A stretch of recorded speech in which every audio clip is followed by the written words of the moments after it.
अल्हम्दुलिल्लाह नहमदुहु व नस्तईनुहु व नस्तगफिरुहु व नु'मिनु बिही व नतवक्कलु अलैहि व नऊज़ु बिल्लाहि मिन शुरूरि अनफुसिना व मिन सय्यिआति आमालिना मन यहदिहिल्लाहु फला मुज़िल्ल लहु व मन युज़लिल्हु फला हादिय लहु।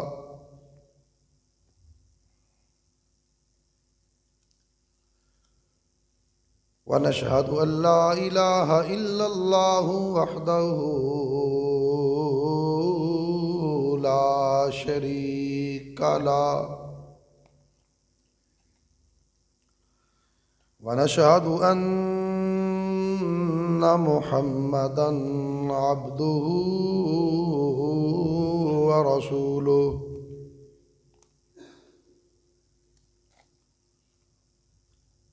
अम्मा बादु फ़इन्न खैरल हदीस किताबुल्लाह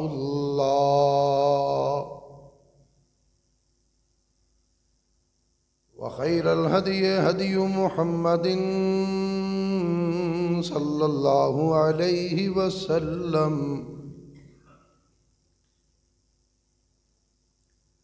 व शर्रल उमूरि मुहदसातुहा व कुल्लु मुहदसतिन बिदअ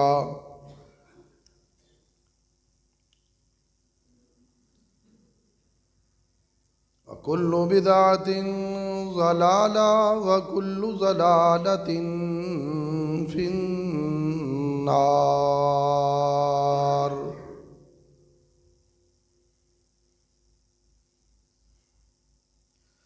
अल्लाहुम्मा सल्लि अला मुहम्मदिन व अला आलि मुहम्मद कमा सल्लैता अला इब्राहीम व अला आलि इब्राहीम इन्नका हमीदुम मजीद।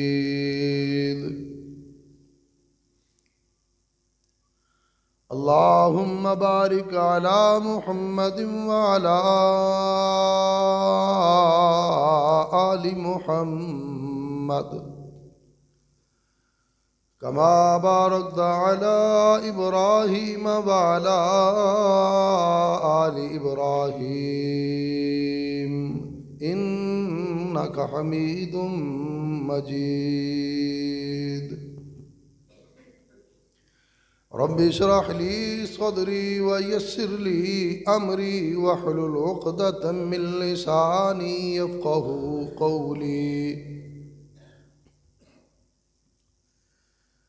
Rabbi ज़िदनी इल्मन rabbi ज़िदनी इल्मन rabbi ज़िदनी इल्मा।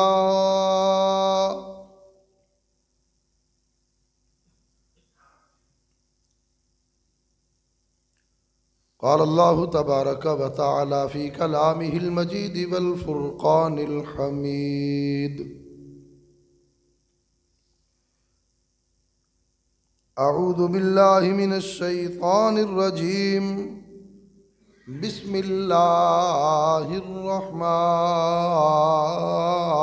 रहीम।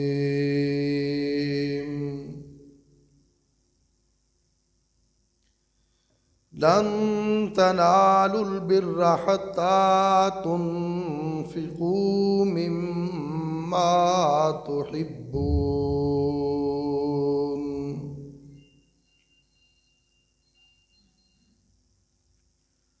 सदक़ल्लाहुल अज़ीम व सदक़ रसूलुहुन नबियुल करीम। हर किस्म की हम्द व सना, तारीफ़ात, तस्बीहात, तमजीदात, अच्छे अच्छे कलिमातो अलक़बात अल्लाह अहकमुल हाकिमीन अरहमुर राहिमीन मालिकी यौमिद्दीन के लिए है,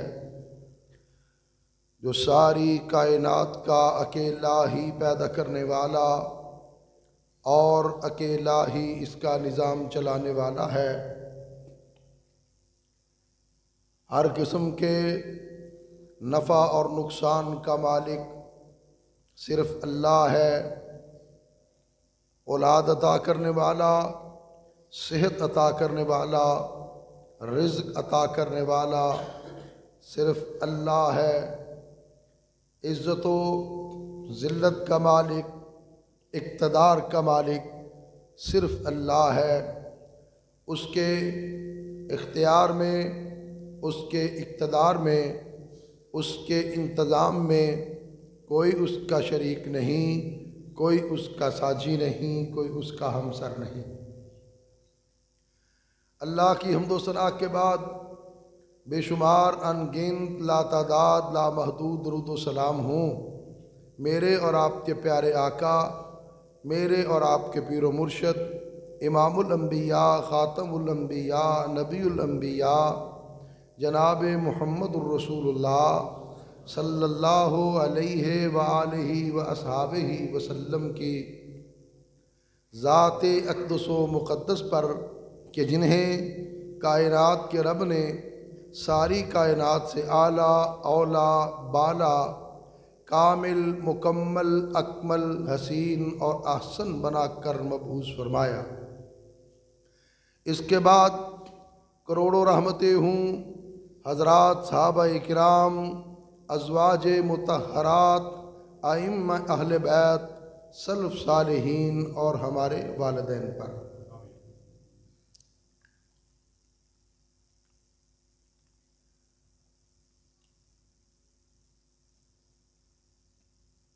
मोहसन कायनात, मोहसन इंसानियत, मुअल्लम इंसानियत,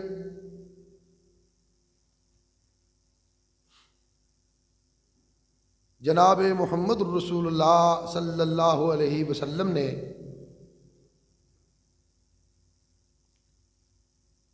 जहाँ लोगों को नमाज सिखाई, रोज़ा सिखाया, हज के तरीके बताए, ज़कात का निसाब बताया, जिहाद का तरीका और सलीका सिखाया, वहीं अल्लाह के पाक पैगंबर जनाब मुहम्मद रसूलुल्लाह सल्लल्लाहु अलैहि वसल्लम ने इंसान और इंसानियत की फलाह व बहबूद का भी एक बेहतरीन तसव्वुर पेश किया और अपनी सीरत पाक से कफ़ालत आमा की एक ऐसी मिसाल पेश की कि जिसकी मिसाल दुनिया पेश करने से आजिज़ है। आप रहमत बनकर आए, वमा अरसलनाका इल्ला रहमतल लिल आलमीन। आपका हर अमल रहमत, आपका हर किरदार रहमत, आपका हर फेल रहमत, आपका हर कौल रहमत, आपके दिन भी रहमत, आपकी रातें भी रहमत, रहमतल लिल आलमीन। हर वक्त उम्मत के लिए सोचते, उम्मत की फलाह के लिए, इंसानियत की फलाह के लिए, और फिर इसी फलाह में कफ़ालत, गरीबों की कफ़ालत, मस्कीनों की कफ़ालत, यतीमों की कफ़ालत, ज़िम्मियों की कफ़ालत, ग़ुलामों की कफ़ालत। आका अलैहिस्सलातु वस्सलाम ने दुनिया के सामने ऐसी मिसाल पेश की लक़द जाअकुम रसूलुम मिन अनफुसिकुम अज़ीज़ुन अलैहि मा अनित्तुम हरीसुन अलैकुम बिल मुमिनीना रऊफुर रहीम। मोमिनों के बारे में हरीस, हर वक्त फिक्रमंद, हर वक्त परेशान, किस तरह इनके लिए आसानी की जाए, किस तरह इनकी मुशक्कत को कम किया जाए, किस तरह इनको फलाह की राह पे लाया जाए।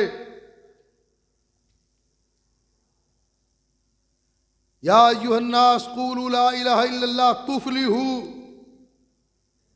फलाह पा जाओगे।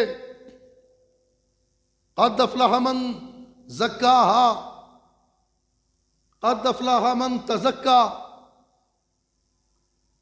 फलाह की बातें, दुनिया की फलाह, आखिरत की फलाह, आखिरत की कामयाबी, दुनिया की कामयाबी प्यारे आका सल्लल्लाहु अलैहि वसल्लम ने सिखाई, बताई। सिर्फ आखिरत की कामयाबी और फलाह का तसव्वुर पेश नहीं किया, बल्कि मोहसिन इंसानियत और मौल्लम इंसानियत सल्लल्लाहु अलैहि वसल्लम ने दुनिया की फलाह बहबूदी का भी एक बेहतरीन तसव्वुर पेश किया। और उसी फलाह में आका अलैहिस्सलातु वस्सलाम ने मदीना पाक के अंदर तालीमी सरगर्मियों का आगाज फरमाया, तालीम को आम किया, तालीम को प्रमोट किया। और यही वजह कि कौमें उरूज उस वक्त हासिल करती है जब इल्म की दौलत उनके पास हो। इसीलिए आपने फरमाया तलबुल इल्मी फरीज़तुन अला कुल्लि मुस्लिम। आपने इल्म की फर्जियत हर मुसलमान पर फर्ज की। बगैर इल्म के मुआशरा तरक्की नहीं कर सकता, बगैर इल्म के कोई मुल्क तरक्की नहीं कर सकता, बगैर इल्म के कोई कौम तरक्की नहीं कर सकती। आपने इल्म को प्रमोट किया, हौसला अफजाई की। फरमाया इन्नमा यख्शल्लाह मिन इबादिहिल उलमा। अल्लाह से डरने वाले ये साहिबान इल्म है, ये इल्म वाले लोग हैं जो अल्लाह से डरते हैं। अल्लाह का खौफ और अल्लाह का डर इन इल्म वालों के पेश नजर है। और फिर मस्जिद नबवी के अंदर सुफ़ा के चबूतरे पर जो क्लास लगाई गई वो क्या थी? इल्म की तरवीज के लिए, इल्म की इशाअत के लिए, तलबा के लिए, तालिब इल्मों के लिए, मुसाफिर तलबा के लिए, परदेसी तलबा के लिए, मकामी तलबा के लिए। वो इल्म का मरकज था। सबसे पहला इल्म का मरकज अल्लाह के रसूल ने कायम किया। और यह इल्म का मरकज फलाही मुआशरे की तरफ गामजन होने का एक पहला कदम था, एक सीढ़ी थी। फलाही मुआशरा, बहबूद का मुआशरा। और फिर इसी तरह फलाह के इस मुआशरे में शिफाखानों का क्याम है, हस्पतालों की तामीर, बीमारों की बीमार पुरसी। और बीमारों की इस बीमार पुरसी में हदीस पाक के अंदर आता है कि मस्जिद नबी के साथ ही एक सहाबिया हजरत रफीदा रजी अल्लाह तआला अन्हा ने खैमा लगाया हुआ था। उस खैमे में जंगों के जख्मियों का इलाज किया जाता। आम बीमारों के लिए हजरत रफीदा रजी अल्लाह तआला अन्हा बगैर किसी लालच के लोगों का इलाज करते। और यही वो खैमा था कि जब हजरत साद रजी अल्लाह तआला अन्हो ज़ख्मी हुए गज़वा खंदक में। हज़रत साद बिन मुआज़ रज़ी अल्लाह तआला अन्हो, तो प्यारे आका सल्लल्लाहु अलैहि वसल्लम ने उनकी कौम से कहा कि उन्हें इस खैमे में रखें ताकि वो करीब रहें और इयादत करने में नबी करीम सल्लल्लाहु अलैहि वसल्लम को आसानी हो। हज़रत साद बिन मुआज़ रज़ी अल्लाह तआला अन्हु का इलाज उस खैमे में किया गया, और वो शिफा खाना मस्जिद के साथ था, मस्जिद के साथ मुत्तसिल। फिर मस्जिद के अंदर तालीमी सरगर्मियाँ, मस्जिद के अंदर इल्म की तरवीज, और फिर मस्जिद के साथ शिफा खाना। हमारे लोगों को इस बात पर गौर करना चाहिए कि लोगों की नमाज के लिए, इबादत के लिए, तिलावत के लिए जहां हम आसानियां पैदा करते हैं, सहूलतें पैदा करते हैं, वहां मस्जिदों के साथ फ्री डिस्पेंसरियां होनी चाहिए, मस्जिदों के साथ फ्री शिफा खाने होने चाहिए, मस्जिदों के साथ फ्री हस्पताल होने चाहिए। नमाज के लिए आने वाले, जुमा के लिए आने वाले लोग मुस्तफीद हों, लोगों का रुझान मस्जिद की तरफ बढ़े, अल्लाह की इबादत की तरफ बढ़े। जुमे के दिन अवाम के लिए, नमाजियों के लिए फ्री मेडिकल कैंप लगाए जाएं। अल्हम्दुलिल्लाह हमारे मरकज़ अहले हदीस में कई मरतबा जुमे के दिन फ्री मेडिकल कैंप लगा है।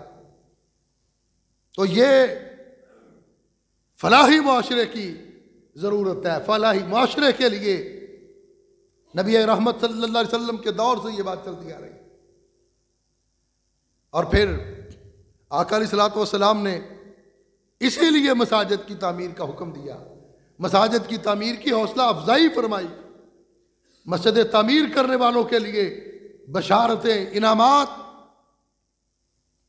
हदीस पाक के अंदर आता है, अल्लाह के रसूल सल्लल्लाहु अलैहि वसल्लम ने फरमाया, हज़रत उस्मान गनी रज़ी अल्लाह तआला अन्हु, इस रिवायत के रावी प्यारे आका ने फरमाया, जिस किसी ने अल्लाह की रज़ा के लिए मस्जिद बनाई, अल्लाह उसके लिए उसी तरह का एक घर जन्नत में बनाएगा। एक हदीस के अंदर आता है कि जानवर के घोंसले जितनी मस्जिद भी अगर किसी ने बनाई, अल्लाह का घर बनाया, अल्लाह क़यामत के दिन उसको सोने का महल अता करेगा। मस्जिदों की तामीर और मस्जिदों की तामीर की यह हौसला अफजाई किस लिए? इसलिए कि मस्जिद एक बहुत बड़ा रफाही इदारा है। आका अलैहिस्सलातु वस्सलाम के दौर में फैसले मस्जिदों में होते, सारी सफारती सरगर्मियां मस्जिद में होती, तंजीमी सरगर्मियां मस्जिद में होती। अल्लाह के प्यारे हबीब सल्लल्लाहु अलैहि वसल्लम सफरे मुबारक से वापस तशरीफ लाते तो सबसे पहले आप अपनी मस्जिद पे तशरीफ लाते और मस्जिद पे तशरीफ लाके लोगों से मिलते, हाल अहवाल करते, लोगों के मसाइल पूछते, लोगों के मामलात को देखते, और उसके बाद फिर आका अपने घर तशरीफ ले जाते। मस्जिद में आप बैठते, मस्जिद में लोगों के साथ मुलाकातें करते। और इसीलिए ये फलाह के लिए, फलाह बहबूद के लिए, रफाही कामों के लिए आका अलैहिस्सलातु वस्सलाम फरमाते हैं, हदीस से पाक के अंदर आता है कि मोमन के मरने के बाद जिन अमाल का इंसान को सवाब मिलता रहता है, नेकियां पहुंचती रहती हैं, उनमें एक ये है कि जो उसने किसी को इल्म सिखाया और उस इल्म के जरिए अल्लाह ने किसी को हिदायत दी, उसके वाज से, उसकी तबलीग से, उसकी तसनीफ से, उसकी तहरीर से, उसकी तकरीर से कोई शख्स राह रास्त पे आया, जब तक वो नेकी करता रहेगा उसका सवाब और उसका अजर उस तक पहुंचता रहेगा। मरने के बाद भी जो अजर खत्म नहीं होता, सवाब खत्म नहीं होता, वो दूसरों को इल्म देना है, इल्म पहुंचाना है। कुरान पढ़ाया, हदीस पढ़ाई, नमाज सिखाई, दीन के अहकाम सिखाए, और दूसरी जो सालेह औलाद छोड़ी, नेक औलाद, नमाज पढ़ेगी, नेकी करेगी, तिलावत करेगी, जिहाद करेगी, सखावत करेगी, इबादत करेगी, रियादत करेगी। ऑटोमेटिक ये कंप्यूटराइज सिस्टम है, इसमें ऐलान नहीं करना, इसमें कोई स्टेज पे खड़े होकर नहीं कहना आज मैंने नमाज पढ़ी है, इसका सवाब मेरी अम्मी को, मेरे अब्बू को, इसकी ज़रूरत नहीं। इधर वो नेकी करेगा, इधर उसके नामा अमाल के अंदर वालदैन में भी वो नेकी दर्ज होती है। सालेह औलाद, नेक औलाद। इसलिए हम ये बात कहते हैं अपनी औलादों को नेकी की तरफ लगाओ, अपनी औलादों को मस्जिदों की तरफ लगाओ, अपनी औलादों को कुरान की तिलावत पे लगाओ। अगर आज आपका बच्चा आपकी ज़िंदगी में मस्जिद में नहीं आता, नमाज नहीं पढ़ता, तिलावत नहीं करता, कैसे आपको यकीन होगा कि आपके मरने के बाद वो मस्जिद में आएगा? अपनी ज़िंदगी में उसको नमाज का आदी बनाए, अपनी ज़िंदगी में उसको सखावत का आदी बनाए, अपनी ज़िंदगी में उसको कुरान की तिलावत का आदी बनाए, ताकि मरने के बाद आपकी नेकियों का बैंक अकाउंट बंद ना हो, वो बैंक अकाउंट फ्रीज ना हो, मुंजमद ना हो, आपका खाता चलता रहे, नेकियों के अंबार लगते रहे और अल्लाह जन्नत में आपके दर्जात को बुलंद करता चला जाए।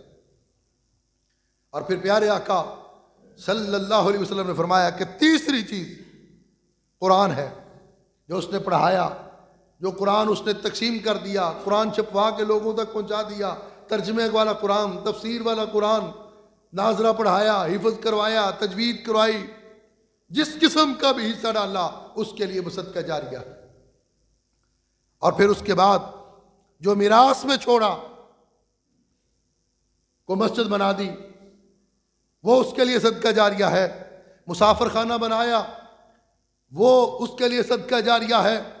अल्लाह के रसूल फरमाते हैं कोई नहर जारी की, जीते जागते सेहत और तंदुरुस्ती में अपनी कमाई का हिस्सा डाला और उसने सदके के तौर पर उसको जारी कर दिया, ये सारी चीजों का अजर उसको मरने के बाद मिलता रहेगा।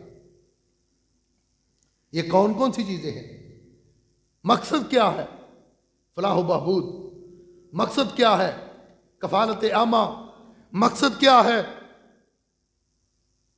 बेहतरीन मुआशरा, फलाही मुआशरा। और उसके लिए इन खास खास कामों का जिक्र करती है कि मुसाफिर खाना बना दो, मस्जिदें बना दो, शिफा खाना बना दो, मुसाफिरों के लिए और लोगों के लिए नहरें लगवा दो। इन चीजों का अजर और सवाब अल्लाह मरने के बाद भी जारी रखेगा। एक और हदीस के अंदर आका अलैहिस्सलातु वस्सलाम फरमाते हैं जब इंसान इंतकाल कर जाता है उसके अमाल मुनक़ते हो जाते हैं सिवाय 3 के। एक सदका जारिया, मस्जिद बनवाई, मदरसा बनवाया, अस्पताल बनवाया, डिस्पेंसरी बनवाई, कोई नहर खुदवाई, कोई पानी का नलका लगवाया, पानी का ट्यूबवेल लगवाया, पानी की मोटर लगवाई, और वो इल्म जो उसको फायदा दे। और तीसरा उसके लिए उसकी नेक औलाद है। आका अलैहिस्सलातु वस्सलाम ने पानी की बात की, को जो कुआं खदवाए, नहर जारी करवाए। पानी जिंदगी है, पानी हयात है। आज दुनिया के अंदर पानी के मसाइल हैं, साफ पानी मिलने को नहीं मिल रहा। पूरा लाहौर और इसका पानी हेपेटाइटिस का सबब बन रहा है। लोगों के अंदर हेपेटाइटिस बी फैल रहा है, हेपेटाइटिस सी फैल रहा है, जिगर की बीमारियां, गुर्दों की बीमारियां, इंडस्ट्रियल एरिया में चले जाओ, जिल्द की बीमारियां, बालों की बीमारियां। और आज से 1400 साल पहले प्यारे आका सल्लल्लाहु अलैहि वसल्लम पानी के कुएं को खुदवाने को सदका जारिया कराते। आज के जदीद दौर के अंदर शफाफ पानी, फिल्ट्रेशन निजाम, आज फिल्ट्रेशन निजाम है। दुनिया को फिल्ट्रेशन निजाम दो, फिल्ट्रेशन का पानी दो, ये इंशाअल्लाह आपके लिए आपके मरने के बाद भी सदका जारिया होगा। और अल्हम्दुलिल्लाह अल्लाह के फजल व करम से इस मरकज़ को एजाज़ हासिल है। आपको, आप हजरात को ये अल्लाह ने एजाज़ दिया कि इस मस्जिद के साथ अल्हम्दुलिल्लाह फिल्ट्रेशन प्लांट भी लगाया गया, लोगों को साफ पानी पीने को मिले, जिंदगी के लिए, हयात के लिए, बीमारियों से बचने के लिए। अल्हम्दुलिल्लाह आप हजरात ने ये तावन किया, मेहनतें की। आज अल्लाह के फजल करम से इस गली के बाहर भी फिल्ट्रेशन प्लांट है, इस मस्जिद के दरवाजे के साथ भी फिल्टर शुदा पानी मौजूद है। और 500-500, 600-600 फुट गहरा बोर करवा के, किस लिए कि अल्लाह के रसूल ने फरमाया कि यह सदका जारिया है। साफ पानी मुहैया करना, साफ पानी के लिए कोशिश करना। हजरत साद बिन उबादा रज़ी अल्लाह तआला अन्हा की वालदा वफात पा गई।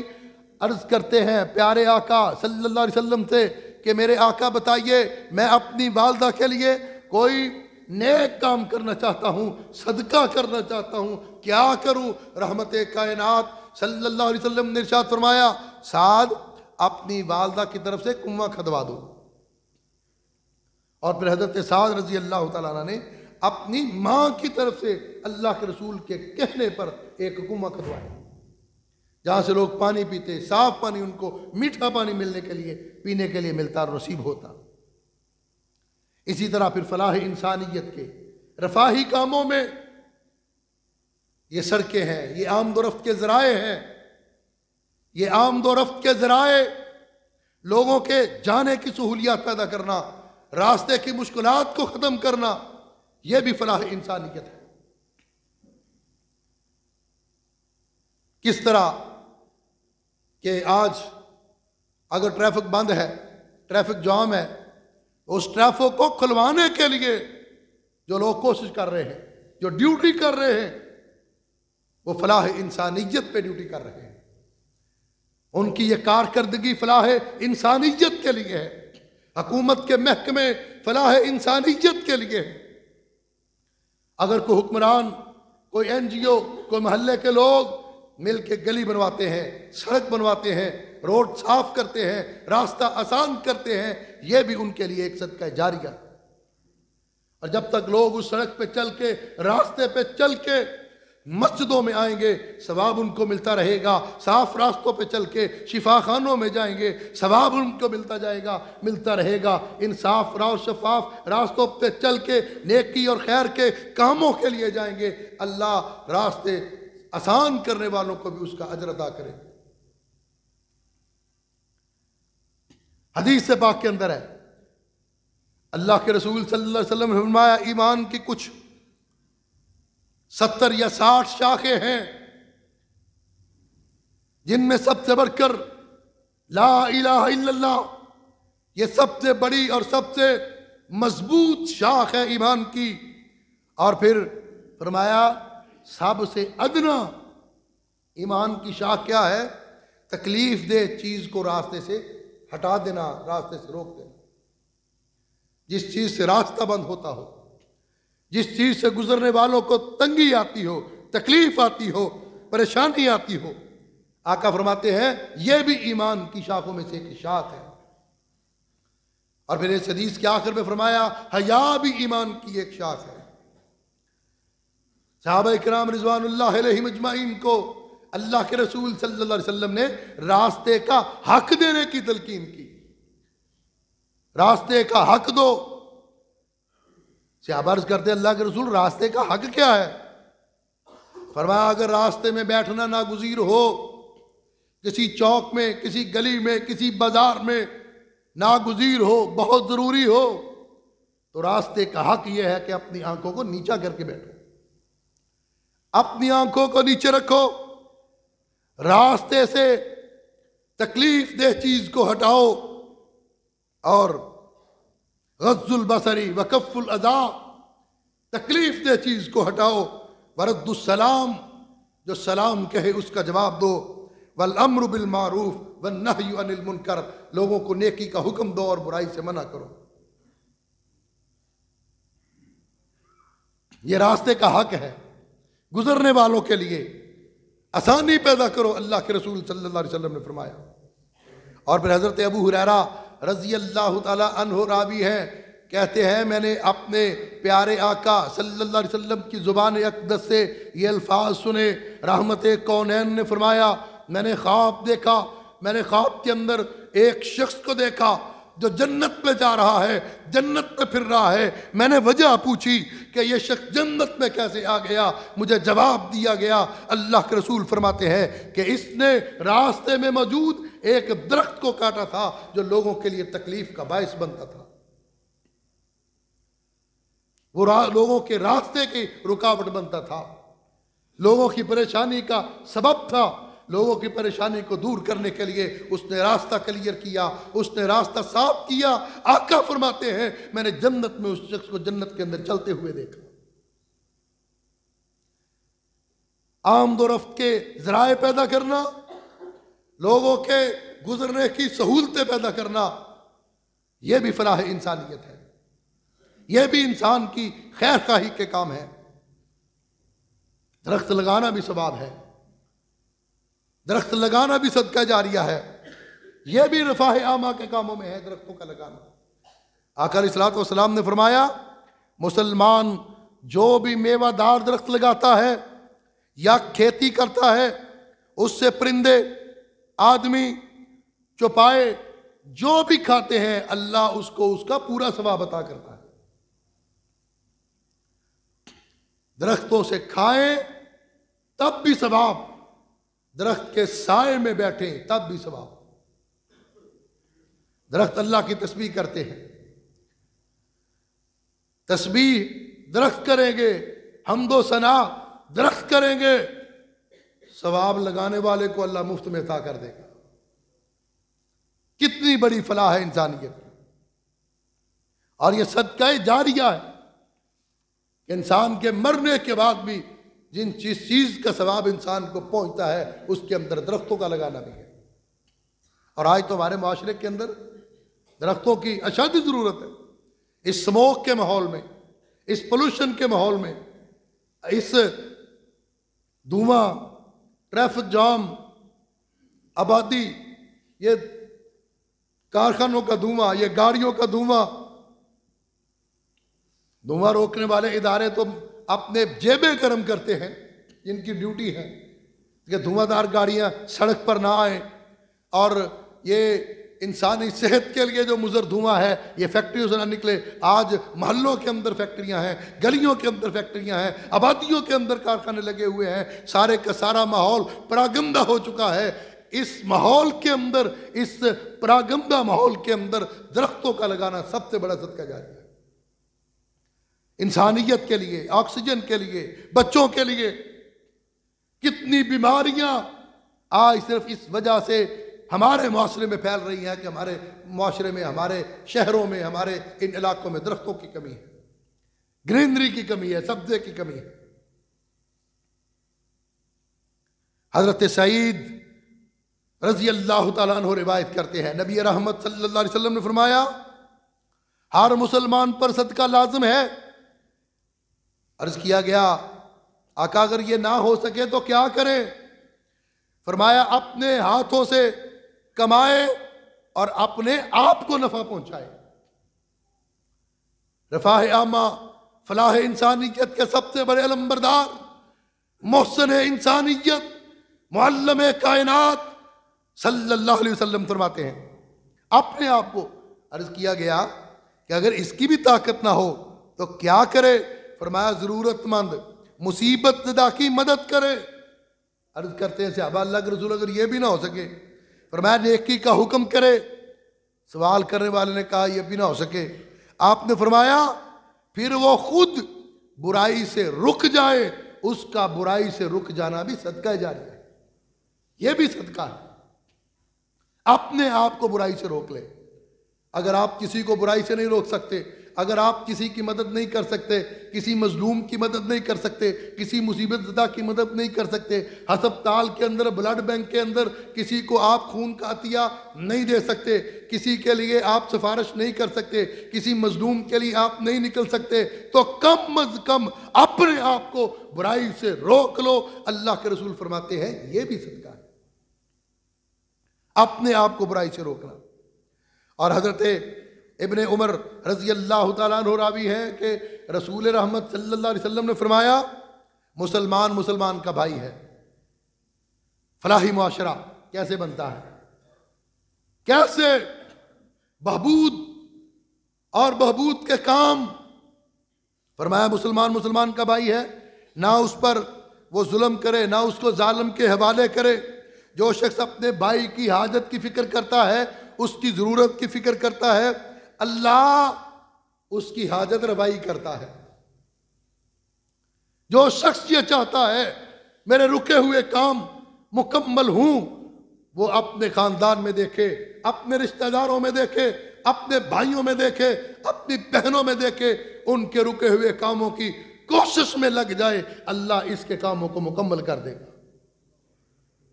आका फरमाते हैं जो उसकी भाई की हाजत रवाई में लग जाए, अल्लाह उसकी हाजत रवाई करता है। और जो शख्स मुसलमान को मुसीबत से दूर करे, अल्लाह क़यामत के दिन उसको मुसीबतों से दूर करेगा। और क़यामत की मुसीबतें, क़यामत की मुश्किलें कौन उसको दूर कर सकता है? जो शख्स ये चाहता है कि मेरे पर क़यामत के दिन की मुश्किलें आसान हो जाए, मुसीबतें क़यामत के दिन की ख़त्म हो जाए, वो इस दुनिया के अंदर अपने भाई की मुसीबतें हल करे, उनकी मुश्किलात को आसान करने की कोशिश करे। और फिर फरमाया मन सतरा मुस्लिमन फ़क़द सतरहुल्लाहु इला यौमिल क़ियामा। जो अपने भाई की पर्दापोशी करता है, अल्लाह क़यामत के दिन उसके गुनाहों पे पर्दा डाल देगा। यहां तो हम ऐबों की टोह में रहते हैं, हर वक्त कोई मौका हाथ से नहीं जाने देते, पता चले सही वो कर क्या रहा है, सूंघते फिरते हैं, पूछते फिरते हैं। लेकिन अल्लाह के रसूल फरमाते हैं मन सतरा मुस्लिमन फ़क़द सतरहुल्लाहु इला यौमिल क़ियामा। ये बेहतरीन मुआशरा, फलाही मुआशरा कैसे बन सकता है? और फिर उसके अंदर कफालत है कि आप कफील बने यतीमों के, आप कफालत करें बेवाओं की, आप कफालत करें मस्कीनों की, आप कफालत करें गरीबों की। हजरत ज़करिया अलैहिस्सलाम ने कफालत की। अल्लाह का कुरान कहता है वकफ़लहा ज़करिया। हजरत ज़करिया अलैहिस्सलाम ने जनाब मरियम की कफालत की। और जनाब मरियम की कफालत पे, ये कफालत करना इतने अजर का काम है, ये कफालत करना बेआसराओं की, बेसहारों की इतने सवाब का काम है कि हजरत मरियम की कफालत के कई उम्मीदवार थे। फिर फैसला यह हुआ कि कुर्रा डाला जाए, जिसके नाम पे कुर्रा निकल आए वो जनाब मरियम की कफालत करे। वो लोग समझते थे कि कफालत का अजर क्या है, कफालत का सवाब क्या है, और इस पर उन्होंने सारे कफालत के उम्मीदवार थे। कुर्रा डाला गया, कुर्रा हजरत ज़करिया अलैहिस्सलाम के नाम निकला। और फिर अल्लाह के रसूल सल्लल्लाहु अलैहि वसल्लम की बेअसत से पहले, आपके ऐलान नबुव्वत से पहले ज़माना जाहिलियत में बच्चियों को जिंदा दरगोर कर दिया जाता। कुछ कबाइल ज्यादा इस मामले के अंदर थे। कबीला रबिया था, बनु कंदा था। और मकसद क्या था? दो मकसद थे। एक तो ये कि कल हमारा कोई दामाद बनेगा, हमें अपनी बेटी का रिश्ता देना पड़ेगा, लोग क्या कहेंगे। और दूसरा रिज़्क़ के डर से, रिज़्क़ के खौफ से, हम खिलाएंगे कहाँ, इनको पहनाएंगे कहाँ से, इनकी शादियां कैसे करेंगे, इनके जहेज का सामान कैसे पूरा करेंगे। कुरान ने कहा वला तक़्तुलू औलादकुम खशियत इमलाक नहनु नरज़ुकुहुम व इय्याहुम। तुम रिज़्क़ के डर से उनको हलाक और कत्ल मत करो, हम तुम्हें रिज़्क़ देते हैं, हम उनको भी रिज़्क़ देते हैं। रिज़्क़ देने वाला अल्लाह, राज़िक़ अल्लाह, रज़्ज़ाक़ अल्लाह। इन्न क़त्लहुम कान ख़ितअन कबीरा। इन बच्चियों को कत्ल करना बहुत बड़ा गुनाह है। यह अरब के अंदर आम था, उन कबीलों के अंदर। और फिर उस जमाने में भी खैर वाले लोग, फलाह वाले लोग मौजूद थे। मुफस्सिरीन ने लिखा, मुहद्दिसीन ने लिखा कि कैस बिन आसिम ने इस्लाम कबूल करने से पहले 8 बच्चियों को जिंदा दरगोर किया था। 8 बच्चियों को एक शख्स कैस ने अपनी बच्चियों को जिंदा दरगोर किया। लेकिन वहां खैर वाले लोग, फलाह वाले लोग, फलाह इंसानियत वाले, फलाह बहबूद वाले, और उनमें हजरत ज़ैद बिन अमर बिन नुफैल रज़ी अल्लाह ताला अन्हो वो है जो ऐसे लोगों के घरों में जाते जिनकी बच्चियां पैदा होती और जिनसे खतरा कि वो अपनी बच्चियों को जिंदा दरगोर कर देंगे। हजरत ज़ैद बिन अमर बिन नुफैल उन बच्चियों को ले लेते, उनकी कफालत करते, उनका निकाह करवाते, उनकी शादियां अपने खर्चे पर करवाते, उनको घर वाला बनाते। और उसी मुआशरे में कफालत में जहां ये हजरत ज़ैद बिन अमर बिन नुफैल थे, ये मशहूर साहबी सईद बिन ज़ैद रज़ी अल्लाह ताला अन्हु के वालिद मोहतरम है, उसी में सासा बिन नाजिया एक शख्स ने जमाना जाहलियत में 300 बच्चियों को जिंदा दरगोर होने से बचाया। 300 बच्चियों को उसने वालिदैन से खरीद लिया, उन 300 बच्चियों की कफालत की, पाला, तालीम दी, परवरिश की, और फिर उसके बाद उनकी शादियां की और उनके निकाह कर दिए। ये कफालत आमा। इसी तरह अब्दुल्ला बिन जदान एक बहुत बड़ा फयाज शख्स था, बड़ा सखी था, गुरबा में मसाकीन की हर वक्त कफालत करता। उसके डेरे पर एक देग हर वक्त खाने की तैयार मिलती। उसको किसी ने कहा कि आप तो ये खाना खिला रहे हो और वो फलां शख्स वो शहद और गंदम की रोटी खिला रहा है। ये बात सुनी अब्दुल्ला बिन जदान ने 2000 ऊंटों का काफिला मुल्क के शाम भेजा, वहां से गंदम और शहद मंगवाई। बैतुल्ला की छत पे खड़े होकर अब्दुल्ला बिन जदान ने ऐलान किया कि लोगों आओ, मैंने सबके लिए गंदम की रोटी और खाने के लिए साथ शहद का एहतमाम किया। ये वही अब्दुल्ला बिन जदान थे कि जब अरब के अंदर लोग पैसों पे लड़ते, कर्जों पे लड़ते, अब्दुल्ला बिन जदान अपनी जेब से लोगों के कर्ज अदा करके लड़ाई खत्म करवा देते। कि तुम्हारी लड़ाई है, इस बात से लड़ाई है, जंग क्यों हो रही है? पैसों के लेन देन पे, मैं पैसे दे देता हूं, लड़ाई खत्म करो।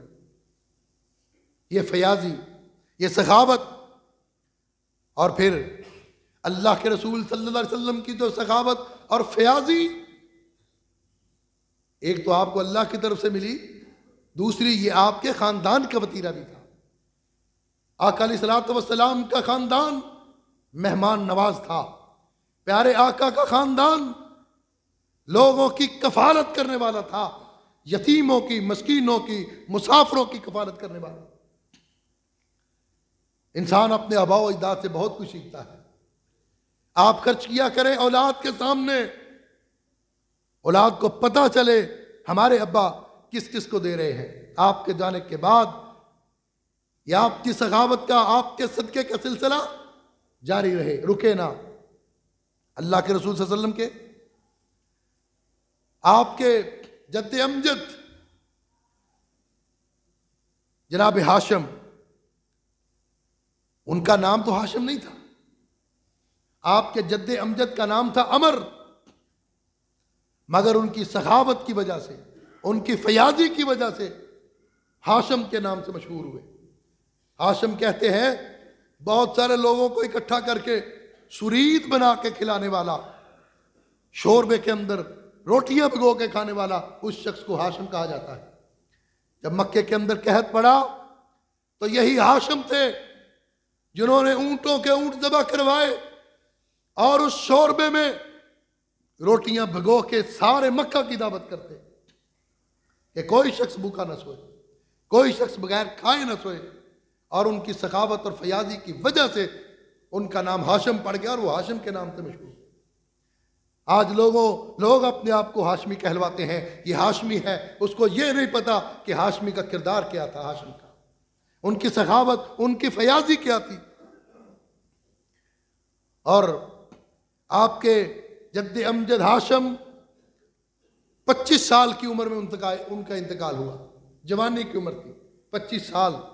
अल्लाह के रसूल सल्लल्लाहु अलैहि वसल्लम के वालिद मोहतरम जनाब अब्दुल्ला भी जवानी में फौत हुए, और जनाब अब्दुल्ला के दादा जनाब हाशम भी 25 साल की उम्र में फौत हुए। जब वो फौत हुए तो अब्द मनाफ के दूसरे बेटे जिनका नाम मुतलब था, मुतलब बिन अब्द मनाफ, उनको अपने घर वालों का कफील मुकर्रर किया कि मेरे घर वालों का तुमने ख्याल रखना, इनकी कफालत करनी।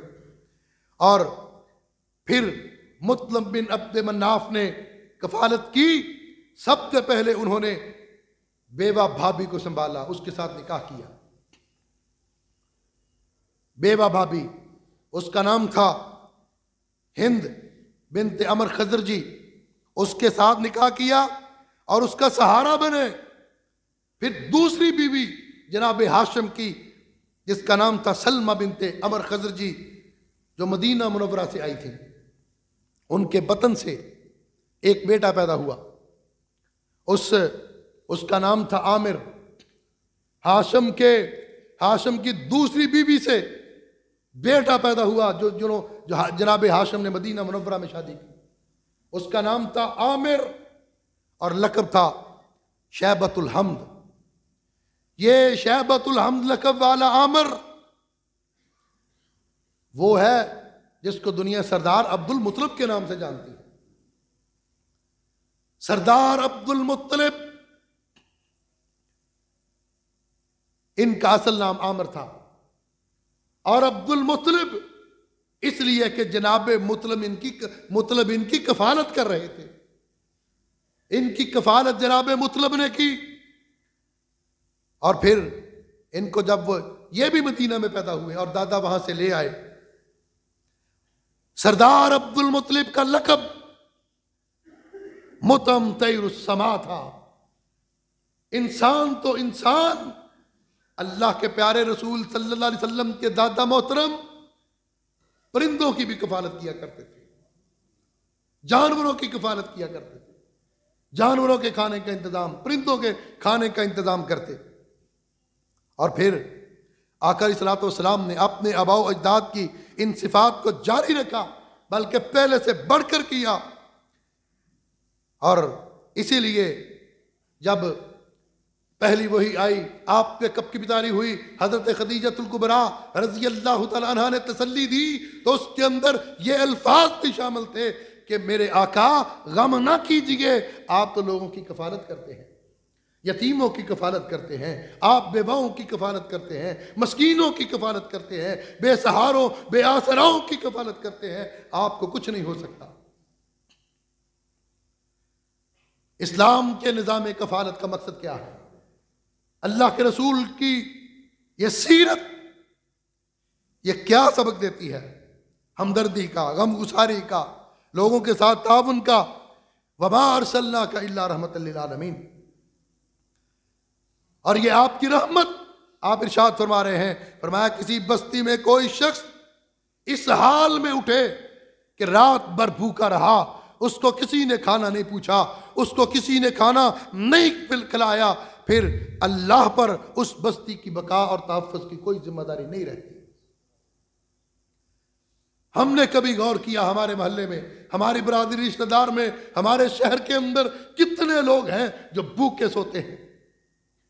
आका फरमाते हैं जो भूखा सोया, फिर अल्लाह पर उस बस्ती की बका और तहफ़्फ़ुज़ की जिम्मेदारी नहीं रहती। यह आपकी कफालत का तसव्वुर है। आपने फरमाया 2 आदमियों का खाना हो तो तीसरे को शामिल कर लो, 4 का खाना हो तो 5वें और 6ठे को उसमें शामिल कर लो।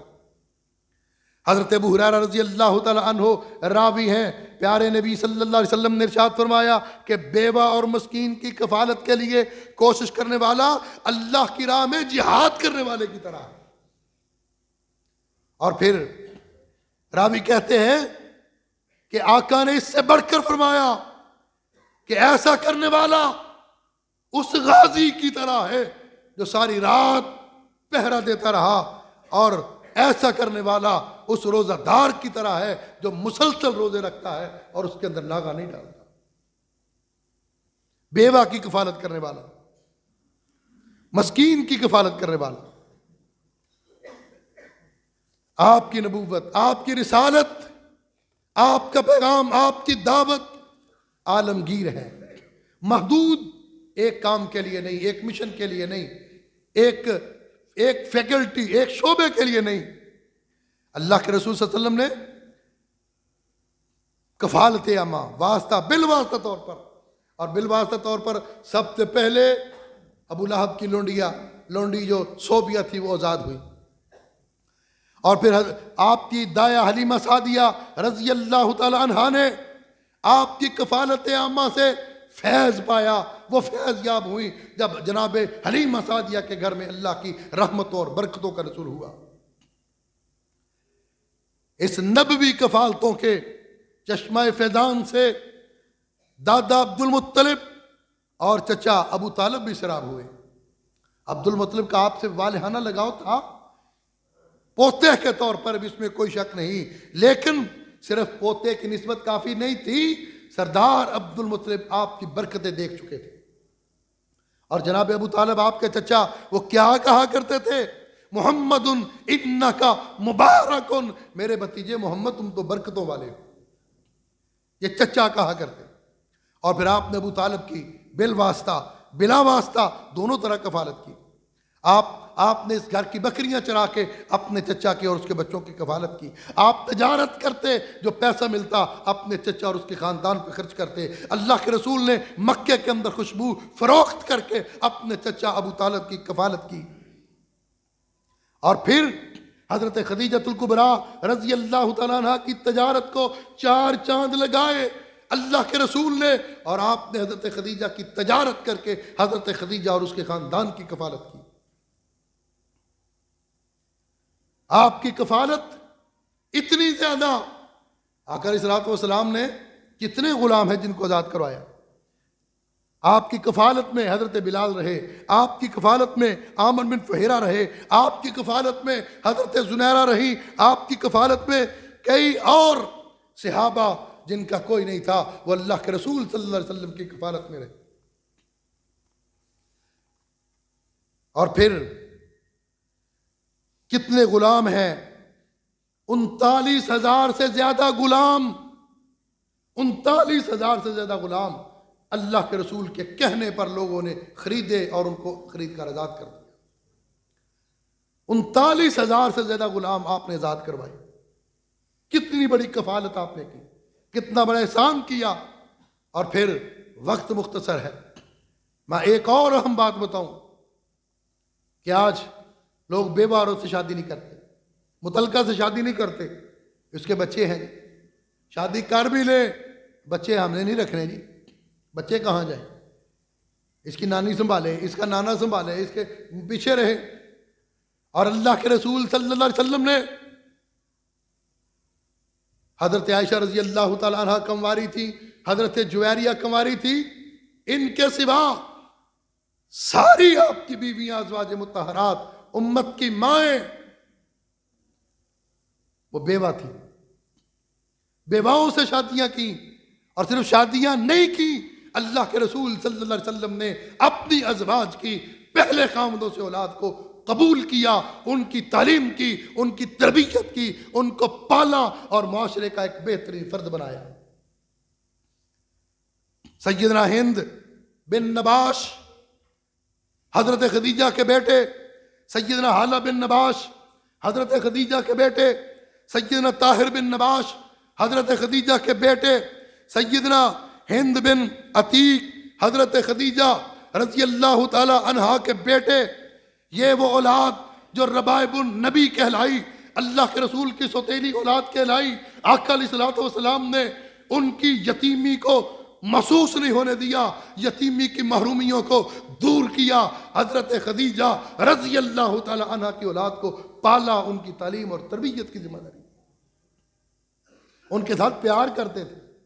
ये नहीं ये जो सतीली औलाद है इसको मारो, अपने को प्यार दो, उनको उसको बोसे दो। यतीम।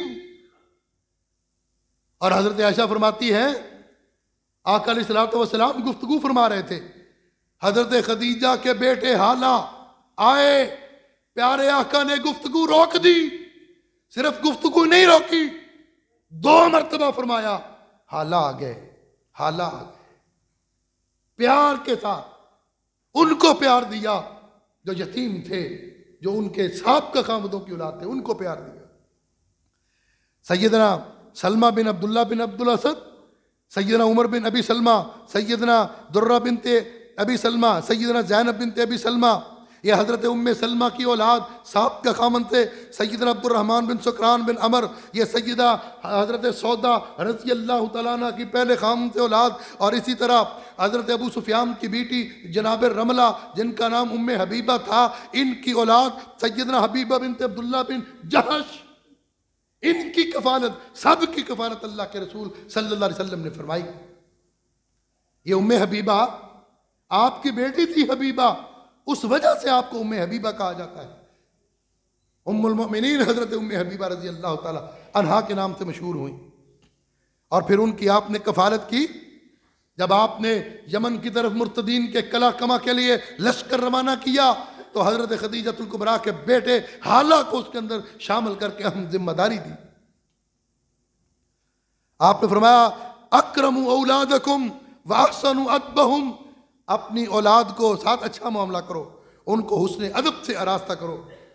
और फिर अल्लाह के रसूल ने फरमाया, सहाबा कहते हैं आपने फरमाया अपनी औलाद को, हमें हुक्म दिया गया अपनी औलाद को तीर अंदाजी और कुरान की तालीम दो। फिर ये हज़रत खदीजतुल कुबरा रज़ी अल्लाह तआला अन्हा की औलाद, हज़रत उम्मे सलमा की औलाद और हज़रत सौदा की औलाद, इनका आपस में बाहम शीरो शक्र होना, एक दूसरे के साथ प्यार, एक दूसरे से रिवायतें लेना और एक दूसरे से अहादीस को सुनना और आगे बयान करना, इस बात का सबूत है कि अल्लाह के रसूल सल्लल्लाहु अलैहि वसल्लम ने सब को इकट्ठा और यकजा रखा था। रबाइबुन नबी, आपकी जितनी भी सौतीली औलाद थी, सब के दरमियान आपने कभी कोई तफरीक नहीं की। उम्मे सलमा रजी अल्लाह तआला अन्हा की बेटी, उसका नाम जैनब था, आपके पास आती, आप प्यार से जुवैनब कहते, जुवैनब, इसमें तस्गीर के साथ जुवैनब। आका गुस्ल फरमा रहे होते, अम्मा कहती जाओ, वो प्यारे आका सल्लल्लाहु अलैहि वसल्लम की तरफ आती, अल्लाह के रसूल पानी के छींटे हजरत जैनब की तरफ मारते और उसको कहते जाओ जाओ उधर जाकर। और फिर यही वो जैनब हैं जिनको अल्लाह के रसूल प्यार से जुवैनब कहते। हदीस से पाक के अंदर आता है ये छोटी बच्ची थी और अल्लाह के रसूल इसके साथ खेला करते थे, खेला करते ताकि लोगों को पता चले औलाद की तरबियत कैसे करनी है, उनकी सोच के मुताबिक, उनकी फितरत के मुताबिक, उनकी अकल के मुताबिक। और फिर हजरत उम्मे सलमा रजी अल्लाह तआला अन्हा के बेटे, उनका रिश्ता आका अलैहिस्सलातु वस्सलाम ने हजरत जैनब बिनते हजरत उमामा, हजरत हमजा की बेटी हजरत उमामा के साथ किया, रिश्तेदारियां करवाई, करीब किया, उनकी परवरिश की, उनकी कफालत की कि अल्लाह के रसूल सल्लल्लाहु अलैहि वसल्लम का दुनिया को पता चले कि आप दुनिया के लिए और अपनी उम्मत के लिए और बेवाओं और यतीमों और मस्कीनों के लिए कफील बन करके आए। कम उम्र में ही सलमा बिन अबी सलमा, ये हजरत सलमा रजी अल्लाह तआला अन्हु थे जिनकी वजह से उम्मे सलमा उनका नाम पड़ा। उनकी शादी अल्लाह के रसूल सल्लल्लाहु अलैहि वसल्लम ने हजरत हमजा रजी अल्लाह तआला अन्हु की बेटी उमामा के साथ करवाई।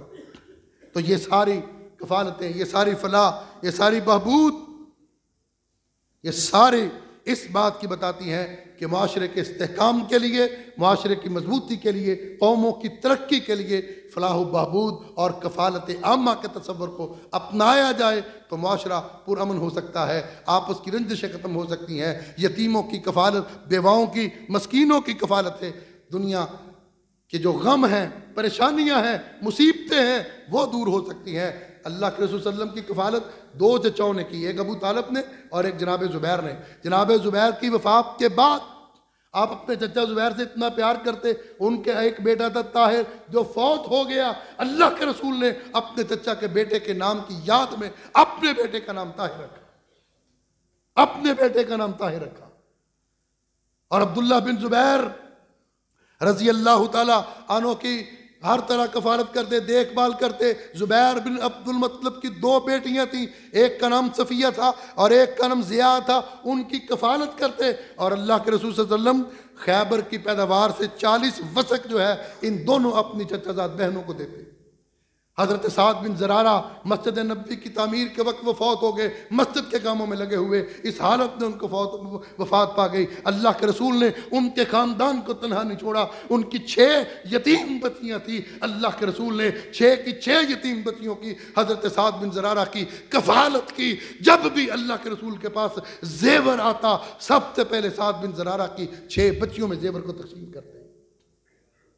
अल्लाह हमें अपने प्यारे हबीब सल्लल्लाहु अलैहि वसल्लम की सीरत को समझने और उस पर अमल करने की तौफीक अता फरमाए। व आखिरु दावाना अल्हम्दुलिल्लाहि रब्बिल आलमीन। कारवाने दावते कुरान व हदीस, मरकज़े जमइयत अहले हदीस पाकिस्तान।